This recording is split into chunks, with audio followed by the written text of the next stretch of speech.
AP liquor scam కేసులో మూడవ అదనపు ఛార్జ్షీట్ ను దాఖలు చేసింది సిటీ ఏసీబీ కోర్టులో 86 పేజీల ఛార్జ్షీట్ ను వేసింది.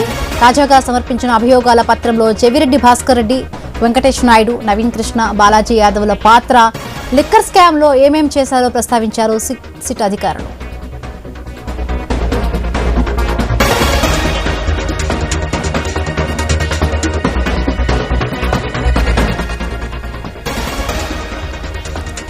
ఏపీ లిక్కర్ స్కామ్ కేసులో మూడవ అదనపు ఛార్జ్షీట్ ను దాఖలు చేసింది సిట్ ఏసీబీ కోర్టులో 86 పేజీల ఛార్జ్షీట్ ను వేసింది. తాజాగా సమర్పించిన అభియోగాల పత్రంలో చెవిరెడ్డి భాస్కర్ రెడ్డి, వెంకటేష్ నాయుడు, నవీన్ కృష్ణ, బాలాజీ యాదవ్ల పాత్ర, లిక్కర్ స్కామ్ లో ఏమేం చేశారో ప్రస్తావించారు సిట్ అధికారులు.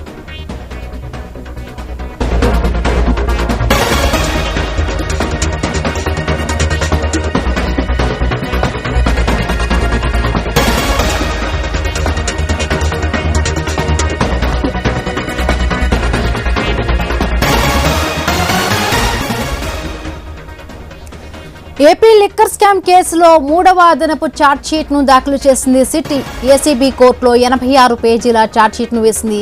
తాజాగా సమర్పించిన అభియోగాల పత్రంలో చెవిరెడ్డి భాస్కర్ రెడ్డి, వెంకటేష్ నాయుడు, నవీన్ కృష్ణ, బాలాజీ యాదవ్ల పాత్ర, లిక్కర్ స్కామ్ లో ఏమేం చేశారో ప్రస్తావించారు సిట్ అధికారులు.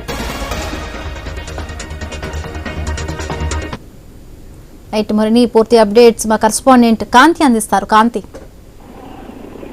బిందు మద్యం కుంభకోణం కేసులో ఈ రోజు మూడవ ఛార్జ్ షీట్ ను దాఖలు చేయడం జరిగింది. అయితే ఏసీబీ కోర్టులో సిట్ అధికారులు ఈ మూడవ అదనపు ఛార్జ్ షీట్ ను దాఖలు చేశారు. మొత్తం 86 పేజీలతో మూడవ అదనపు ఛార్జ్ షీట్ ను ఫైల్ చేయడం జరిగింది.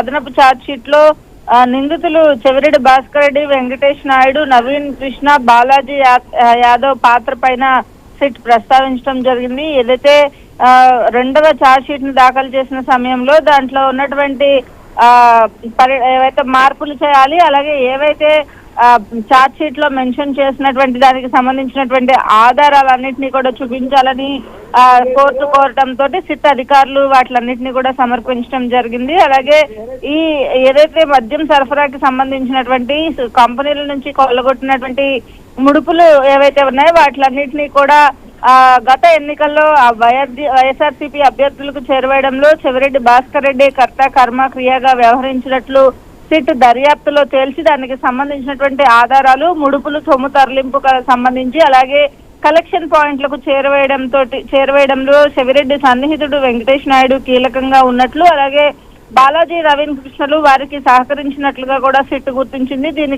దీంతో పాటుగా ఏవైతే చూడాకి సంబంధించినటువంటి వాహనాలను వినియోగించి ఈ నగదు అనేది పూర్తిగా తరలించినట్లుగా కూడా చేయడంతో పాటుగా కాల్ డీటెయిల్స్ సంబంధించినటువంటి రికార్డులు, సెల్ ఫోన్ టవర్ లొకేషన్లు, టవర్ డంపులు, వీటిలన్నింటినీ టోల్ ప్లాజాల దగ్గర వాహనాల కదలికలకు సంబంధించినటువంటి సమాచారంతో పాటు ఫోరెన్సిక్ నివేదికల్ని కూడా ఈ ఏదైతే అభియోగ పత్రంతో పాటు కోర్టుకు సమర్పించారు. అలాగే ఈ మద్యం ద్వారా వచ్చినటువంటి నల్లధనం కొంత వైట్ లోకి మార్చుకునేందుకు కూడా చెవిరెడ్డి తన బినామీల పేరిట దొల్ల కంపెనీలు ఏర్పాటు చేసుకుని పెద్ద ఎత్తున భూములకు సంబంధించినటువంటి లావాదేవీలు నిర్వహించినట్లు కూడా సిట్ దర్యాప్తులో తేల్చింది. ఈ నేపథ్యంలోనే అదనపు ఛార్జ్ షీట్ లో కొన్ని కీలకమైనటువంటి అభియోగాల్ని సిట్ నిందితులపైన చూపిస్తూ ఆధారాలతో సహా మూడవ అదనపు ఛార్జ్ షీట్ ని